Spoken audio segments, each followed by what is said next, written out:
All right, folks, we're back. I'm your host, BKP. Good morning from the office. We're North Georgia's only live online morning show, 9:01 this morning.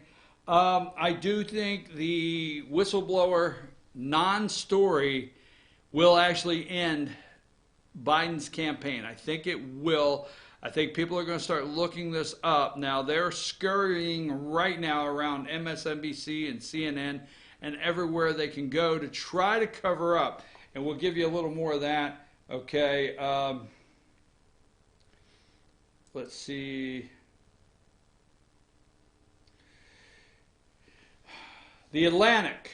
All right. And this is June 7th, 2014. Let me give you a picture I want to put up first. Okay. Let me see what I have here.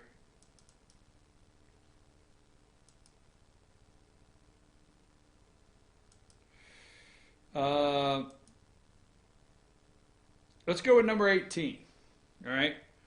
Number 18, the Wall Street Journal, Biden's in Ukraine, an explainer. Okay.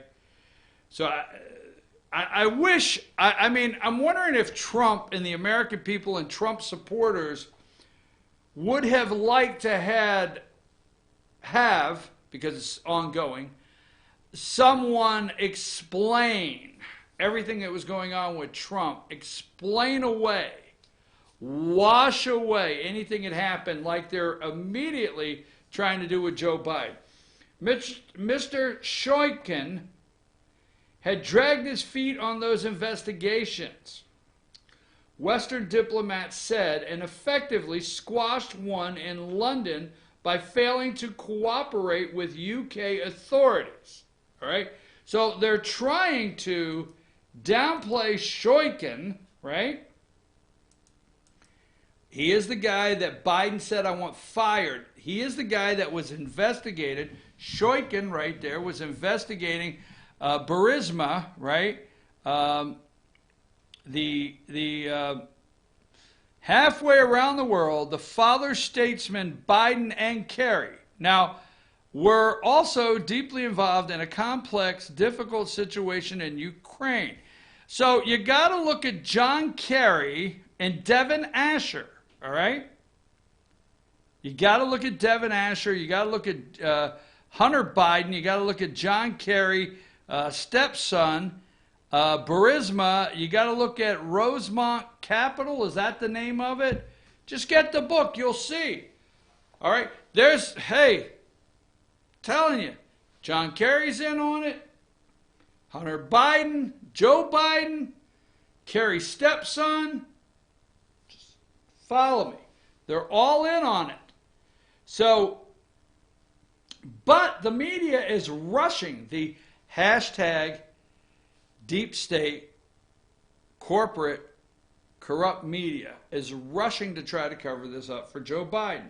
So let me look at, briefly here, leave that picture up. Let's go to, okay, this is from the Atlantic, and this is June 7th, 2014. It's totally normal that Joe Biden's son works for a Ukrainian energy company.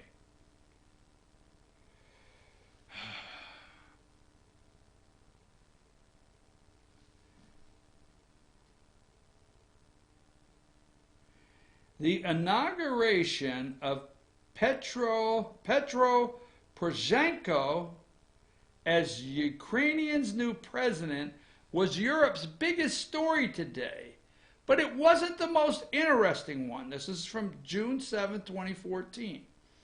The inauguration of Petro Poroshenko as Ukrainian's new president was Europe's biggest story today.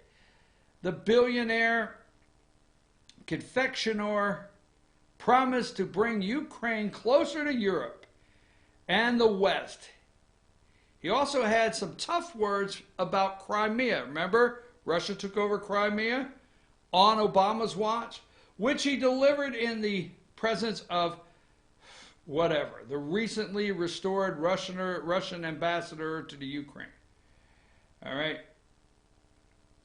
Let me see you right here. Among the dignitaries in attendance that day, okay? Among the dignitaries in attendance was Vice President Joe Biden, which which is where the story gets interesting, it hardly seems noteworthy that given the scope of the crisis, Biden took his second trip to Ukraine in the past 6 weeks. Within 6 weeks, Biden was in Ukraine twice. However, Biden's trip also coincided with a story about his youngest son. Hunter Biden was tapped last month to join the board of Burisma Holding, Ukrainian's largest private gas producer. At the time, The Guardian explained the oddity of Biden's spawn's new gig. All right. So this goes on and on. You could read this article, and it's from The Atlantic back June 2014. I think this backfires on Biden. I really do. I think this backfires on Biden. All right. And I think this could be the end. Now, see, like the Daily Wire, Rudy Giuliani, Joe Biden's scandal will be a lot bigger than Spiro Agnew. Now, I guess I'm going to have to bring some of the children into the Spiro Agnew day. What Rudy Giuliani is saying, Joe, and we don't have time to go into Spiro Agnew, but Spiro Agnew was from Maryland. Okay, he's dead now. He was from Maryland, and he was President Richard Milhouse Nixon's vice president. And there was a major vice presidential scandal, okay, for Spiro Agnew that ended his presidency, and that's when he left and Gerald Ford became vice president of the United States. So there you go, just a real quick one. Rudy Giuliani, Joe Biden scandal will be a lot bigger than Spiro Agnew. That's on the Daily Wire. The Daily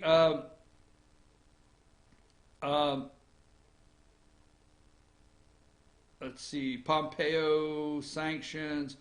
Whistleblower had no direct knowledge of Trump's phone call. The whistleblower, now they're pushing the whistleblower to come public, to go public, to have this person public, knowing that the whistleblower complaint did not, the whistleblower did not have direct knowledge, was not on the line, was not standing in the Oval Office for Trump's phone call.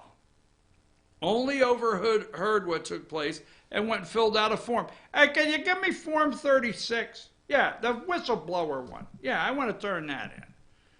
I heard something yesterday. I just want to turn in my form. Okay? All right. You think you heard something. Here's Form 36. So the whistleblower goes home, fills out Form 36, comes back. Here's my form. I'm going to tell all I know or all I think I heard or what I dreamt last night. That's what I'm going to do. That's how delusional these people are. So, no transcript. We cannot allow the president. We have to ask the president very nicely, do not put a transcript out, okay? Because the bottom line is world leaders have to be to where they can communicate with each other, knowing their transcript will not be in public. Now, I want to shift gears before we go to Iran. I think this is Australia, but they were all over the world. I think one is in San Francisco, okay? So let me go with, let me see which one I have here. Let me get the video. At noon, a massive... Yeah, let's go with the video number 4. Let's go with this little news report out in San Francisco with number 4. Take us there. Play that for us. A massive climate march is underway right now in San Francisco, part of a global day of action. Protesters demanding change to protect our environment. Good afternoon, everyone. I'm Michelle Griego. I'm Kenny Choi. Let's get right to Joe Vasquez, who is live in San Francisco this afternoon. Joe, quite the turnout. What's it like out there right now? Yeah, Ken, we cover demonstrations all the time, but this is one of the biggest I've seen in quite a while. You are looking west on Market Street, and this is what thousands of young people demonstrating looks like right now. This is a demonstration about climate change. Let's take a look from up above, Chopper 5. From up above, you can see the massive protests right now. Protests, in fact, are planned in all 50 states. According to organizers, young people are, quote, tired of complacency and propaganda. They say they're taking back the streets to send a message that the climate crisis is real and that they will not rest until bold action is taken to address it. I talked to some high school marchers just a few moments ago. We missed school for this because we thought it was something important that a lot of adults weren't taking seriously. Yeah, we believe that we need to make sacrifices for climate justice. Yeah, because, I mean, like, we're not going to have a future if we don't act on this now, and I want to have the same opportunities that all the adults already had. Like, I want to be able to have a job, I want to be able to have a family, but with climate change, that's just not going to happen. And now you can see the chopper pictures are just really stunning. A lot of people here, including the organizers, including these young people who had to take time off from school, are a little surprised at how many people have actually turned out for this demonstration. They've been going since 10 o'clock this morning. They are determined to send a message here, you guys, and right now we are heading down from Market Street. We've taken a turn down south on 1st Street. No one quite knows where we're headed, but I know PG&E's offices are around here somewhere, and these folks have told me that they are determined to send some sort of message to some different corporations that they say need to know these young people are serious about climate change. They want the rest of the world to be serious as well. All right, Joe, thank you. So that is the Bay Area. On the East Coast, students across New York missed school for the event, and state education officials supported it. Kids of all ages held signs and chanted in Lower Manhattan, fighting for the future of the planet. They say it is never too early to have a voice. That includes 16-year-old Azalea Danes, one of the local organizers. Today's climate strike in New York City has 3 main demands. The first one is no fossil fuels in democracy in governments, business, or media. The second one is a just transition to 100% renewable energy. And the third demand is hold polluters accountable. According to the New York Times, New York City's 1.1 million public school students were given permission to skip class, but teachers were barred from attending during school hours. It has been a similar sight all around the world today in more than 150 countries. These videos showing activists in London, Kenya, and Hong Kong all taking to the streets, drawing attention to the dangers of climate change. Hey, did you know? You know, that one poor kid, I mean, out there in San Francisco says she wants a family, she wants this, that, and the other thing. It's just not going to happen for her. I mean, it's just the saddest thing. This story is, I mean, and what did the young lady say in New York City? Hold polluters accountable. Oh, yes. Oh, yes. The government. Okay, now that I will get into this on a different day. That young lady in New York City, okay, I told you before, if you have a child that you dropped off at school at 5 years old today, by time they walk across the stage after the 12th grade, and they finish the institution, not school, they finish the government institution that we have them in, they will be totally subjected and accepting of government control, all government control of their life. They will be okay with living in an environment that their home, apartment, or their shed that they have to live in because they don't have enough money, okay, has things that control their temperatures, things that control energy savings, when you go over and Alexa says, don't put that plastic bottle in that trash. Because not only are we Alexa in your home, we're the eyes. So anyhow, you think I'm joking. They want to hold polluters accountable. Guns, you're not to have any guns. They will control your guns. You will eventually, like the state of New Jersey, I was talking to a young man this past week, that every single gun you buy in the state of New Jersey, you basically have to send the same application to the state, and then there's a database on you in New Jersey that They know you have 6, 7, 8, 9 guns. That's right. They could pull a database. They will start telling you when you've maxed out the number of guns. So total control in the automobiles we drive. Total control in the energy sector of your home. Totally. They will totally control your home environment regardless of what you're living in. Weapons, they will take them away because what they will do, they will eventually say, what's going to happen next? So, you know somebody out there that has a gun safe, or you know somebody out there that's got 15, 20 guns. They collect them. They go buy guns. They go to shows. They talk to dealers. And they have all these guns in their home, but it's just what they do. They enjoy these guns. The government's going to give you a max number of guns, even if it's plural. I don't know if it's going to be plural. I think you may have to choose your hunting rifle. I don't want to get off on that. But when you send an application in, okay, they're going to know, wow, this is his third gun in a database. And when you get to gun 6, maybe even 4, somebody's going to knock on the front door. Hey, we're here from the government. We noticed you should have 4 guns. Can we inventory your guns? No, you can't. Well, we're coming in. We want to inventory your guns. Well, you're not going to. You got it? No, we're going to inventory your guns. Oh, you have 4 registered with this state. We found 6. Well, my dad gave me those when, he gave me those years ago when I was a kid. We only have 4 registered. I know I got off on that, but look, guns and the Second Amendment and the phony, not to mention this climate change, the phony, we have a gun violence problem. We do not have a gun violence problem in this country. You understand? We don't. So what they're doing is controlling the number and the money.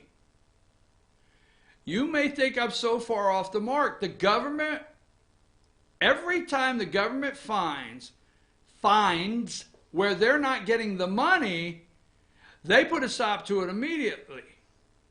That's why Eric is dead in New York City. Eric Gardner, I think his name's Eric Gardner. Who is Eric Gardner? He's the guy that was selling Lucy's. That's what it's called, single cigarettes. Why? Because I think a pack of cigarettes in New York City is $19. So they get them on the hot market. They get them on a hot market with no state taxes.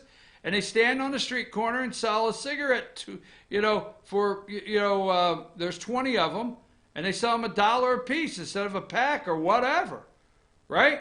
Well, the government, the state of New York, is not getting what? Their tax money. So when you walk in and you lay a pack of cigarettes on the register in New York, it's $20, and 50% of that goes to the government. It's $10. So if a pack of cigarettes is sold, every one that's sold is a Lucy, and trust me, that's a big deal in New York City. What happens? They lose $10 every 20. And that's why Eric Gardner's dead today in New York City, not because of a white cop, not because of excessive, chokehold and stopping him, because the crackdown on the New York City police from the government, the state of New York, and Mayor de Blasio, that jackass. Hey, we got to stop that. We're losing money, tax money. Same thing with guns, folks. Same thing with guns. If you sit down and you're with your friend today, you sit down and go out with a friend, and you guys are talking, or ladies, whatever, and you say, hey, man, I really like that gun. Well, I'll sell it to you. You've known this person your whole life, or you've known him for 10 years, or whatever. I'll sell it to you. Yeah, what do you want for that gun? All right, give me $300. All right, here's $300. Here's the gun. Boom. What didn't happen? One, it didn't get registered with the government, and they must know. They don't have to know if a gangbanger has a gun. They do not have to know, and it does not have to be taken serious if gangbangers have the guns, because they're not going to pay anything, all right? But law-abiding citizens, they must know, each and every one, because you are the ones that will fill out the form. You're the ones that'll send the $25 application for the background check every time you want a gun. You are the ones that will pay the tax on the guns, not the gangbangers. So quit thinking that there's a gun violence problem. Same thing with climate change, okay? Now, I'm not going to get into the argument of does the climate change? Okay, you start looking at history and you start talking about the Ice Age and one thing after another. Do changes take place? But you and I, what we do throughout the course of the day, we don't have enough power to make changes in the climate, and we don't have enough power to pass laws to change the climate to what you want it to be. You could do every damn thing you want in the world. You can get rid of straws. You can get rid of plastic bags. You know what? You can get rid of water bottles. You can get rid of K-cups. You can get rid of everything in the world you want. You could change everything you want, and you're not going to affect what happens within the climate, one way or the other. So anyhow, let's go to, I think it's video 3 now. Okay, let's go to video 3. I want to play this one. I think this is Australia or something. I don't know. But let's play video 3. It's been the gathering place for political activism for more than a century. These people and companies are literally burning our futures. The Domain was full with protesters concerned about the impact of climate change here and abroad. For us, climate change is real, and so that's why we've come here to be a voice for our people back home. School students became activists, turning their backs on school for the day. And why have you come? So that we can make a difference. And did you get permission to come today? My parents gave me permission, but the school did not directly. I can understand why people are angry about it. This is our future, and we need to protect it. It was a crowd which spanned generations. We've got to do something about climate change, and it's our grandchildren that are telling us we've got to do this. We came here to listen to the people, listen to save the world. The government's failing them. It's supporting the mining interests and not the interests of the people.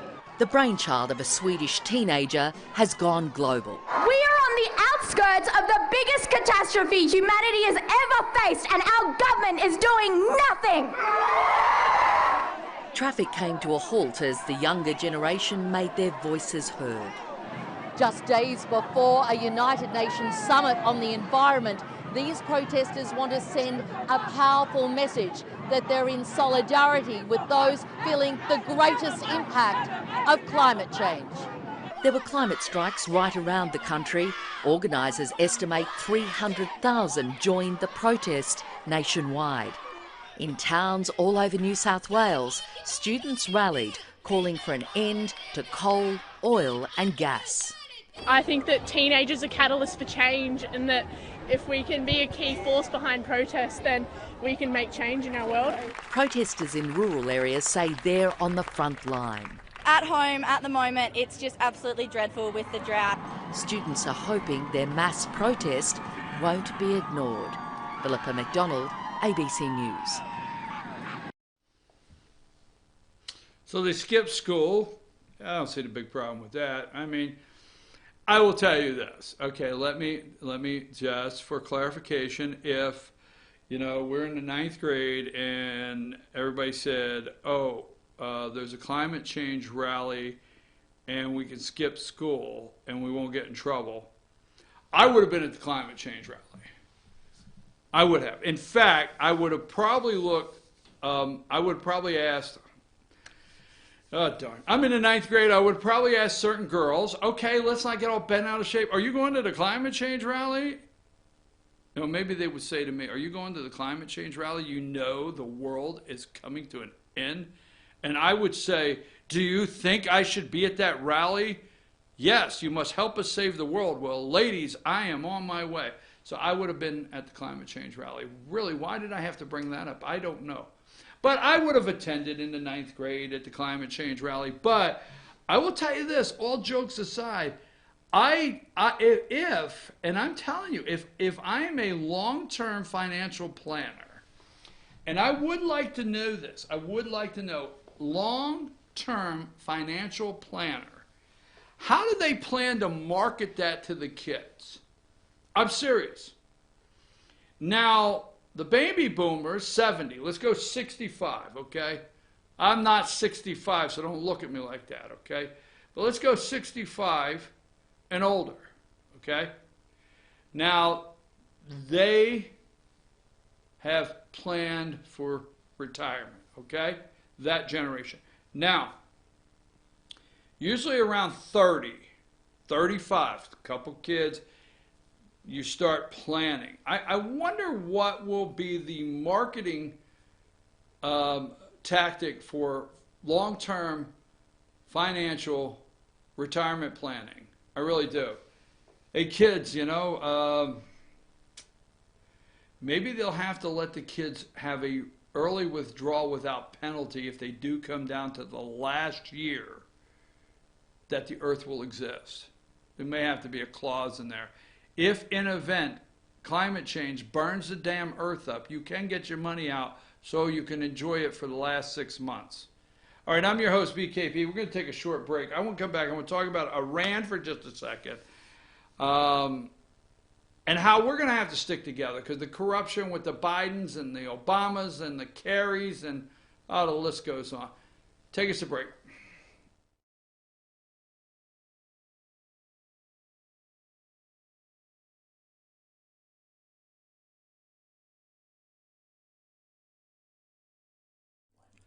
In 1981, Reed Nicholson began selling tires out of an old barn in Mineral Bluff. Little did he know that he had just laid the groundwork for the most trusted names in automotive services in the Blue Ridge area. In 1997, Nicholson Tire Center became what it is today, holding the same values of faith, family, and great customer service. 2 locations to serve you, and the Blue Ridge location is currently expanding to offer fast service and the largest U-Haul provider in Georgia. Nicholson Tire Center, Blue Ridge, and Mineral Bluff. Hi, I'm Rhonda the Mattress Lady, and this is my husband Gary, owners of Mattress Overstocked in LJ next to Walmart. And we want to earn your business. From the time you walk in our door to the time we deliver your new mattress to your door, you will see the difference. Our selection and prices are the best in North Georgia, and customer service is our top priority. So y'all come on in and let us help you find the right mattress at the right price. That's Mattress Overstocked in LJ next to Walmart. Circuit World, with multiple locations to serve you in Murphy and Franklin, North Carolina, Blairsville, Blue Ridge, and Ellijay, Georgia. Locally owned and operated since 1985. Appliances, electronics, and furniture. Name brand products like LG, Samsung, Dell, Whirlpool, Ashley, Catnapper, and more. No credit check, only 10% down on furniture, and only $10 down on any new lease purchase. Mention FYN10 for your special deal today at Circuit World. Do you feel like healthcare has become too impersonal? 3 times an hour, I'll get you in, I'll get you out. At Lifetime Medical Center, you're more than a number. We get to know you, not just your medical issues. Dr. Alana Kent is board certified in family practice and offers same-day appointments. She and her staff treat conditions from minor to chronic issues. Lifetime Medical Center, convenient to Jasper and Blue Ridge. This may sting a little.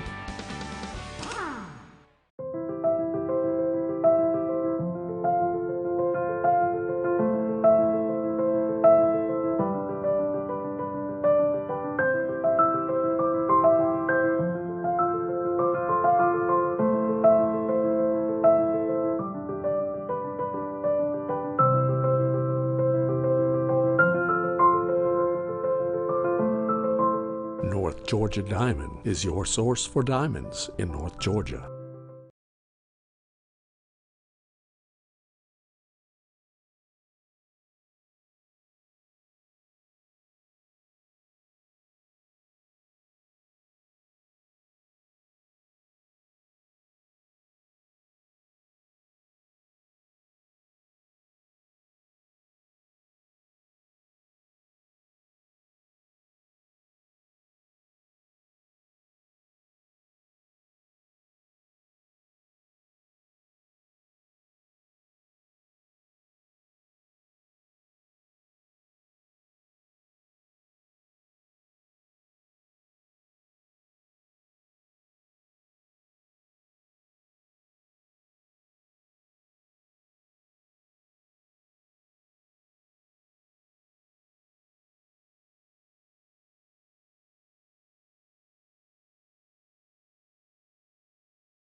Hey folks, I'm your host BKP. Good morning from the office. We're North Georgia's only live online morning show. There is the phone number. It's a 24-hour, 7-day-a-week phone number, and that's our email address and all the social media ways you could follow us. Really quickly, the Gilmer County budget hearings or discussions for every department, every constitutional officer are taking place now. We have Lonnie Adams over there. We will video every single one, divide them up, put them online, and you can watch them and see how your tax money is spent. I think they should cut the budget, and I think they should replace some department heads over there myself. I said heads. I got to be careful with that, not heads. There's one particular. Park and Rec. Kevin White should be replaced. Period. So, moving right along. What are we moving right along to? This is I got to be out at 9:50. Because do you have the card for Lauren Hunter there, instant replay? Can you put that in the window? Is that something you can do? If not, that's okay. But I always, on Monday, it's good to be home. It's good to be home. I will tell you what, I got in. If you can't get it, that's cool. I didn't tell you I was doing it. So I flew in yesterday afternoon, and let's see, I got here about 2:30. All right, and made it through Atlanta, and I started up 575, and I wound my way through Canton, and then I started up, and I got about Pickens County. And in Pickens County, you could see the mountains in a distance, the direction you're going, and I was like, wow, am I glad to be home and headed towards the mountains. Okay, so I got to be out at 10:10, at 9:50, so at 10:10, instant replay, North Georgia's only live online Monday morning sports show with Lauren Hunter could take place. She takes over the studio. I got to get her out of the way. All right, so if I will hush, this is where I like to go through some pictures. Let's go to number 6, one-on-one with Secretary of State Mike Pompeo. Now, if you're listening to the interviews and the hashtag deep state corporate corrupt media, they're taking Iran's side.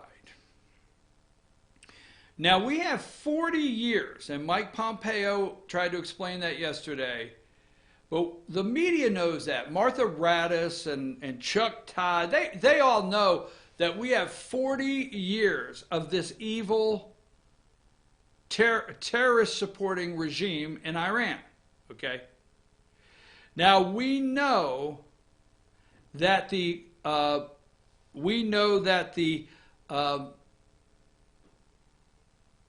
nuclear deal with Iran, we dropped, and Pompeo said it, we dropped $150 billion in Iran. We gave them $150 billion, all right? Terrible deal. And we got out of it. Absolutely. So the Iranian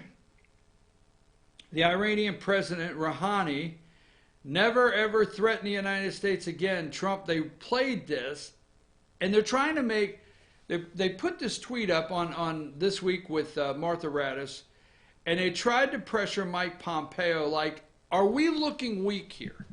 Now, Iran attacked the Saudi Arabian oil fields, okay? And what happened is we did not panic, okay? We did not go into warmonger mode.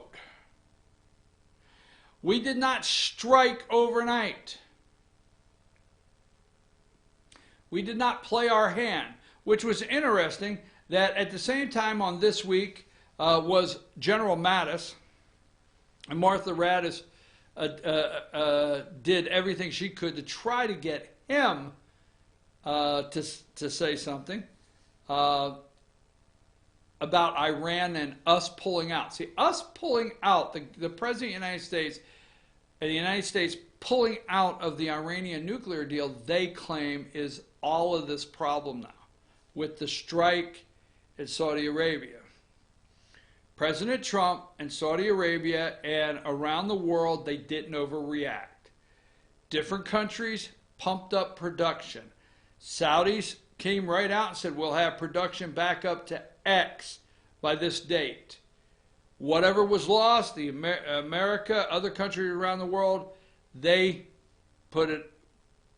picked up production, and by that stabilized oil prices, and Iran did not get to collapse. See, there's times in the past with different presidents that a strike on Saudi oil fields would have actually collapsed, could have collapsed the world financial market. Excuse me. Very easily. There's times in the past, but no, and it didn't work. I watched this interview, number 7. Zarif, okay? The Iranian foreign minister, Zarif, he lies. He sits and lies. I do not know why we give him the time of day. He says Iran did not do it. We, our State Department, the Saudis, we have proof of where this strike came from. Yemen does not. The Yemen Houthi rebels in Yemen do not have the capability to launch this strike. Trust me. Iran, he is determined. It's a lie. He says Iran did not launch the strikes. He says, I don't know who will start the war, but they will not be the ones to finish the war.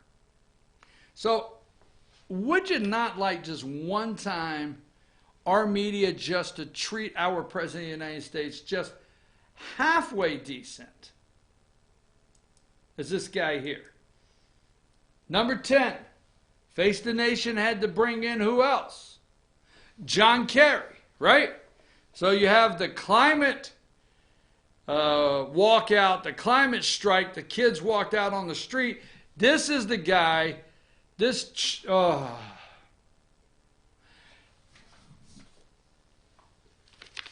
Secret Empires. Go Google Kerry, Devin Asher, I think it's his name, Hunter Biden, John Kerry's stepson, write it that, put it in there 5 different ways and watch what comes up. I think it's Rosemont Capital, okay?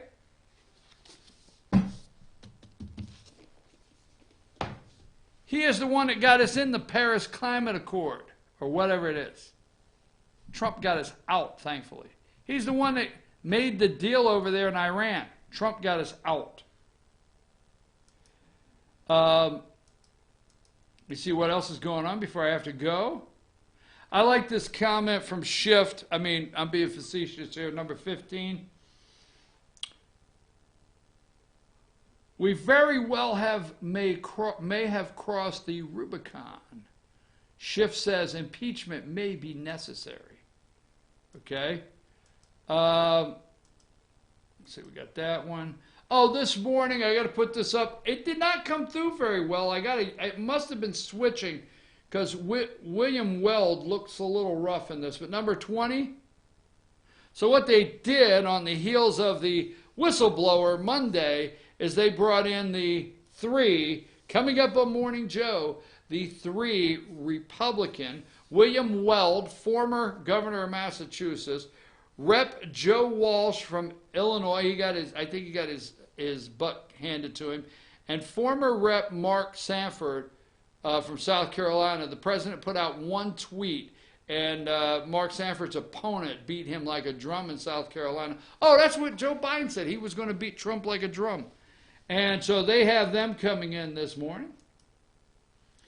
Morning Joe, I like to clip this, let you know the direction they're going, number 21. Okay, now they have to help Cory Booker raise $1.7 million to stay in the race, so they have him on this morning trying to do a fundraiser for him, free, on MSNBC. And then they have also former Secretary John Kerry. Why do they have that? Because the UN World Council meets today in New York City.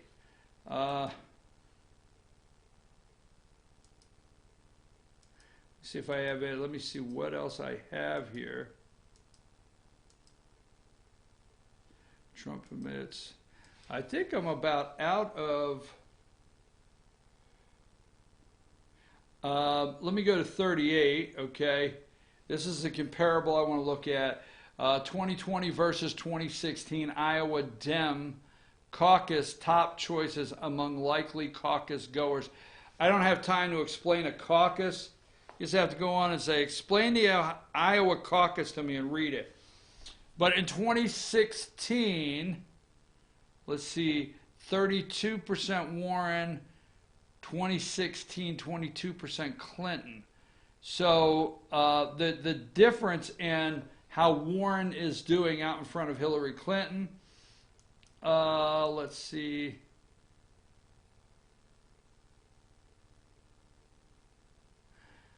Hold on just a minute. Oh, yeah, I like this one here, number 42.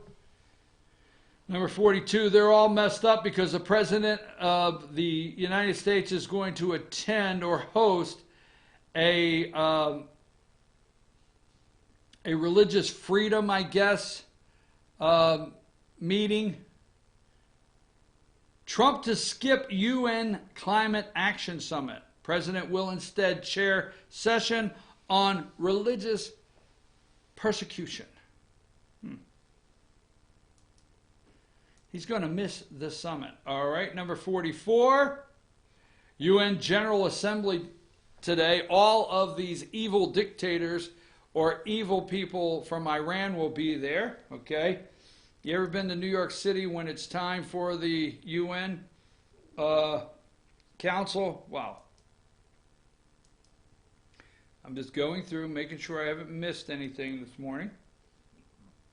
Here's another one from CNN, number 50. Trump to skip UN Climate Action Summit, right there. All over the world, right? Okay, folks, I'm your host, BKP. Good morning from the office, North Georgia's only live online morning show. Let me just double check to make sure there's no new headlines. Before we go, let me run and see if there's anything that... No, Trump, the invincible, nothing new. All right, before we leave, as I said, how about them dogs, right? Now, Saturday night, Notre Dame came to town, went into Athens, and played a very good football game, folks. You don't have to like it, but they played a very good football game. The other side of that is Georgia played a very good football team. They played both sides.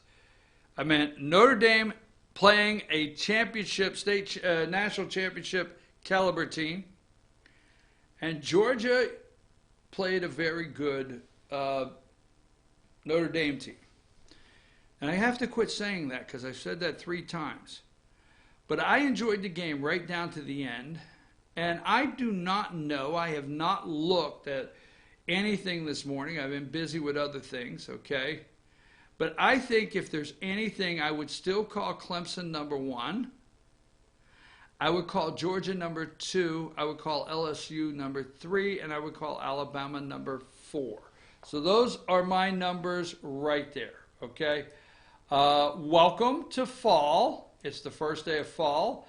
And you just can't, to me, I absolutely love fall in North Georgia. So I'm looking forward to it. Glad to be home. I will be back we'll be back up there. I'll be glad to be up at Sycamore Crossing.